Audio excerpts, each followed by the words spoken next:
안녕하세요. 출근길 3분 노동법 정경국 노무사입니다. 오늘은 강원도 동해시에서 덤퍼트럭으로 석탄회라고 하는 화력발전소 폐기물을 운반하던 운전기사님의 갑작스런 뇌경색으로 요양 중 사망한 사건에 대해서 산재로 승인받은 그 사례에 대하여 주요 쟁점사항과 해결해 나간 그 방향을 한번 설명드리는 시간을 가져보도록 하겠습니다.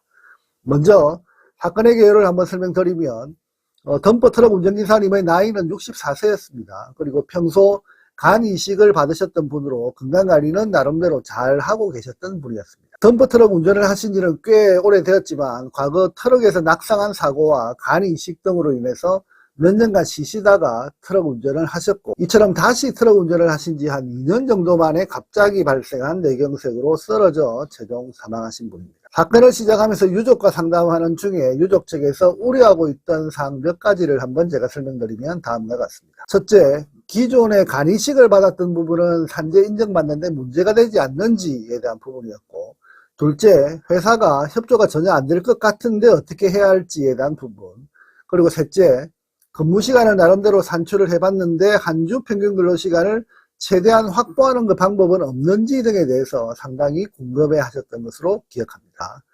그런 이유로 인해서 상담 과정에서 유족이 우려하고 있는 사항은 하나도 빠짐없이 자세히 설명드려야 했습니다. 그리고 그런 우려사항에 대해서 잘못된 정보로 걱정하는 부분은 정확한 정보로 이해시켜 드려야 했고, 그리고 사실관계가 불리한 측면 때문에 걱정하는 부분에 대해서는 불리한 측면을 어떻게 극복할 수 있는가에 대한 그 해법을 정확히 제시할 수 있어야 했습니다. 그리고 이처럼 불리한 측면과 그 해법, 그리고 유리한 측면에 대해서는 조사 과정에서 극대화시켜 더 유리하게 어필하는 방법을 설명한 후 사건 조사를 본격적으로 시작하는 것이 아주 중요하다, 이렇게 저는 생각하고 있습니다. 그렇게 시작해서 이번 사건을 최종 산재 승인 결정을 도출해냈는데 그 핵심 과정을 지금부터 간략히 설명드려 보도록 하겠습니다. 저희 노무호비는 산재 사건 조사의 가장 핵심은 현장 조사다라고 하는 원칙을 고수하고 있습니다. 따라서 사건을 위임받자마자 바로 저는 강원도 동해시로 현장 조사를 시작했습니다. 현장 조사를 하면서 사업장의 규모도 파악하고 덤퍼트럭의 운행 코스도 가늠해보고, 그리고 사업장 직원으로부터 기초적인 정보를 발빠르게 그렇게 입수할 수 있었습니다. 사건을 마무리하면서 생각이 든 부분이, 당시 이렇게 발빠르게 사업장을 찾아가서 문답 조사를 하지 않았다면 자칫 업무 내용에 대한 중요한 정보를 하나도 확보하지 못할 뻔했다는 생각이 드는 그런 사건입니다. 왜냐하면 당시 현장 조사를 한 이후에는 사업장 관계자가 업무 협조도 거의 되지 않는 등 회사의 반응이 협조가 거의 되지 않는 상태로 돌변해버린 측면이 있었기 때문입니다. 근로복지공단이 조사하는 과정에서도 거의 협조가 되지 않을 정도로 급변한 상태였기 때문에 최초 조사 과정에서 신속하게 제가 직접 현장을 찾아가 조사를 진행한 것이 아주 중요한 자료로 활용할 수 있었던 것으로 기억하고 있습니다. 이번 사건에서 주장한 핵심사항 몇 가지를 설명드리면 다음과 같습니다. 통상의 경우 업무적 스트레스 사항은 근로복지공단에서 정하는 업무부담 가중 요인이라고 하는 사항을 중심으로 어필하게 되는데, 이번 덤퍼트럭 운전기사님의 업무부담 가중 요인 몇 가지를 한번 제가 설명드리면, 첫째, 덤퍼트럭 운전기사 업무의 정신적 긴장도가 높은 특징을 강조했습니다. 이 부분은 언론기사 자료를 통해서 객관성을 확보했고, 그리고 발병하기 하루 전 고인의 운행 코스 내에서 발생한 덤퍼트럭 교통사고 상황에 대한 동료 직원과 통화한 그 내용을 통해서 정신적 긴장 정도를 증명할 수 있었습니다.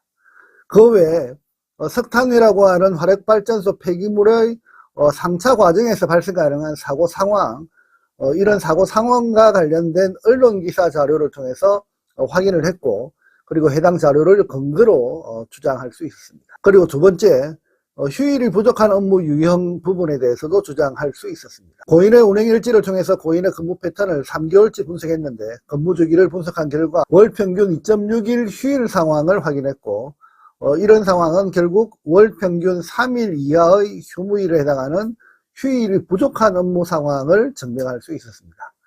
그리고 세 번째, 신체적 부담이 큰 업무 상태를 강조했습니다. 덤퍼트럭 운전기사의 경우 하루 6시간 이상 운행시간 내내 고정된 자세를 유지해야 하고, 특히 덤퍼트럭 운전기사의 근골격계 질환 발생률이 높은 상황에 대한 논문 자료를 찾아서 동자료를 통한 신체 부담 정도를 충분히 어필하고 그리고 주장할 수 있었습니다. 그리고 그 외에 과거 차량 적재 공간에서 떨어져 낙상사고를 당한 것과 이로 인해서 몸이 다소 불편한 상태, 그리고 과거 간 이식 후 오히려 다른 분들보다 조금 더 발병의 가능성이 높은 신체적 특성을 가지고 있는 상태다라고 하는 점을 강조할 수 있었습니다. 어떻게 보면 기저질환이 있었던 병력을 불리하게 생각할 수 있겠지만, 저는 오히려 적극적으로 기저질환이 있었던 병력의 상태를 회사는 이미 인식하고 있었다는 사실을 강조하면서 타 직원들보다 발병의 위험성이 높은 상태였기 때문에 업무 관련성은 더 높다라고 하는 관점으로 주장할 수 있었습니다. 이상과 같은 과정을 통해서 결국 이번 사건은 산재 승인을 받아냈습니다. 이처럼 현장을 최우선적으로 방문해서 현장을 신속하게 확인하고 조사하면서 사건 조사 초반부터 최종 마무리되기까지 집중을 놓치지 않고 조사한 결과 최종 산재 승인 결정을 받아낸 아주 의미 있는 사건으로 기억하고 있습니다. 그리고 간 이식 수술을 받았던 이력에 대하여 불리한 측면으로 해석될 사항을 오히려 유리한 관점으로 어필할 수 있는 논리를 개발하고 업무와 관련된 다양한 언론기사 자료와 학회 논문 자료 등을 인용하면서 사건 조사의 객관성을 확보할 수 있었던 그런 사건으로 기억하고 있습니다. 아무쪼록 가족들을 위해서 힘들게 일하시다 돌아가신 고인의 명복을 빌면서 유가족분들의 행복과 안녕을 기원드리면서 오늘 사건 주제 설명을 마치도록 하겠습니다. 감사합니다. 여의도 노무법인은 대표 노무사가 직접 조사하고 분석하고 최종 결론까지 책임있게 진행합니다.